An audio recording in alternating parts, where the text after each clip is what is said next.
జరిగిన పరిస్థితి అందరికీ కూడా తెలిసిందే. గత చరిత్రలో ఎప్పుడూ జరగని విధంగా ఏకంగా 99% వాగ్దానాలు అమలు చేశాం.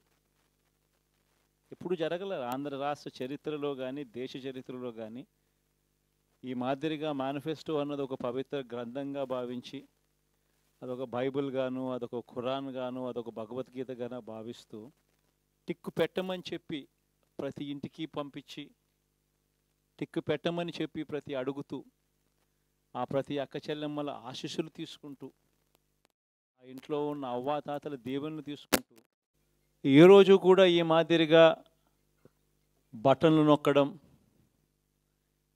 ఏకంగా 2,70,000 కోట్ల రూపాయలు ఎటువంటి వివక్ష లేకుండా ఎటువంటి లంచాలు లేకుండా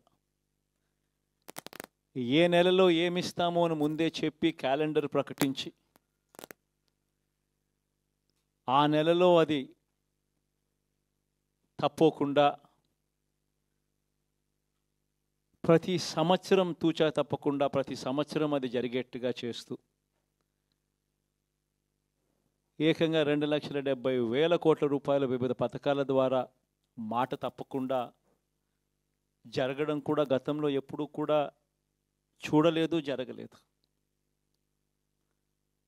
ఇవన్నీ కూడా నేను ఏదైతే చెప్తా ఉన్నానో ఇవన్నీ ఎప్పుడూ చూడని మార్పులు, గతంలో ఎప్పుడు జరగని సంస్కరణలు. విద్యారంగంలో అయితేనేమి, వైద్య రంగంలో అయితేనేమి, వ్యవసాయ రంగంలో అయితేనేమి, సామాజిక న్యాయం అంశంలో అయితేనేమి, మహిళా సాధికారత అంశంలో అయితేనేమి, గవర్నెన్స్ విషయంలో అయితేనేమి ఎప్పుడు జరగని చూడని సంస్కరణలను కూడా తీసుకొచ్చాం. ఇవన్నీ నేను ఏదైతే చెప్తా ఉన్నానో ఇవన్నీ మనం చేసి చూపించి